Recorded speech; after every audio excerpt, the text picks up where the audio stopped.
Hello everyone, welcome back to Stepmum Space Listener Questions with me, Katie South. Each week I take one of your questions and we talk it through here, sharing not only my thoughts but yours as well. As always, everything is anonymised, but the emotional reality behind it is very real.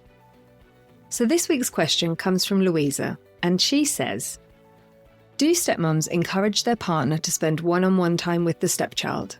I've always encouraged my husband to spend alone time with his son, but now we have an ours baby, a child we share together.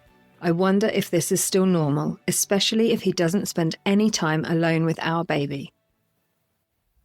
Now, I really like this question because on the surface, it's about one-to-one time. But underneath, it's all about fairness, position, emotional equity, and whether something subtle is starting to feel off. When I shared this with you, the responses came in quickly and they weren't all saying the same thing. One of you said, the issue isn't him spending one-on-one time with his older son, it's not spending one-on-one time with his youngest. Why isn't he doing that? Not just to form a stronger bond with his youngest, but also to give mum some time off.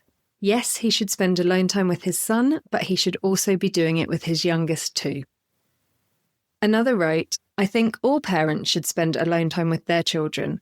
I encourage my partner to go out for a boys' day where he and my stepson go to play golf or bowling, and I also had days where we would go shopping or for a road trip and picnic.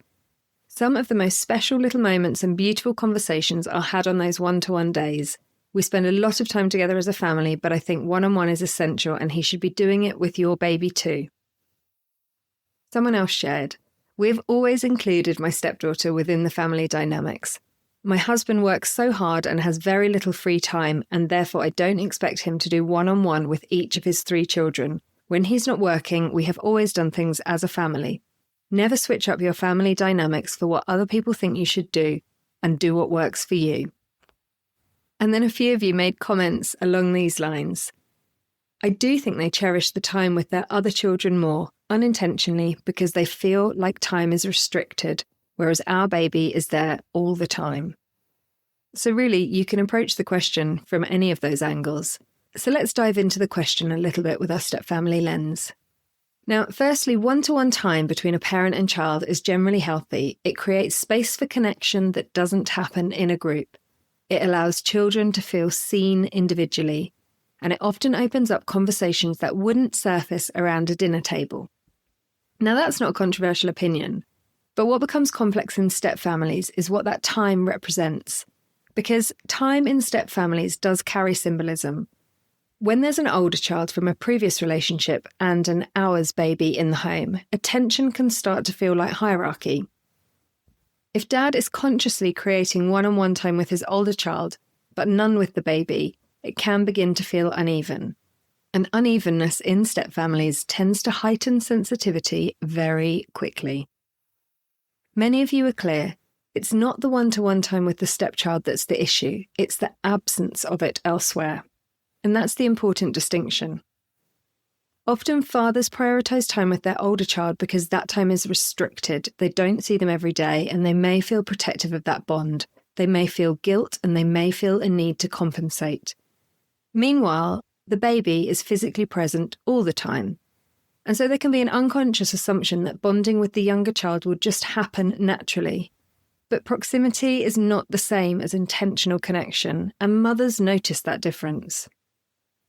There's also the practical reality, as many of you said, that one-on-one time with the younger child isn't just about bonding. It gives mum a rest, and it reinforces that this is shared parenting, and it distributes emotional labour more evenly, something which you know I am very passionate about. And when that doesn't happen, something can start to feel lopsided. There's another layer here too, because Louisa says she's always encouraged her husband to spend alone time with his son, and that speaks to her generosity. Many women actively protect the relationship between their partner and their stepchild. They're really careful not to threaten it, and they will often go out of their way to demonstrate support. But if you're now questioning, Louisa, whether this is all still normal, it suggests something in the emotional balance may have shifted. And that's worth paying attention to. Not because you're jealous, but because systems change when new children arrive in all families.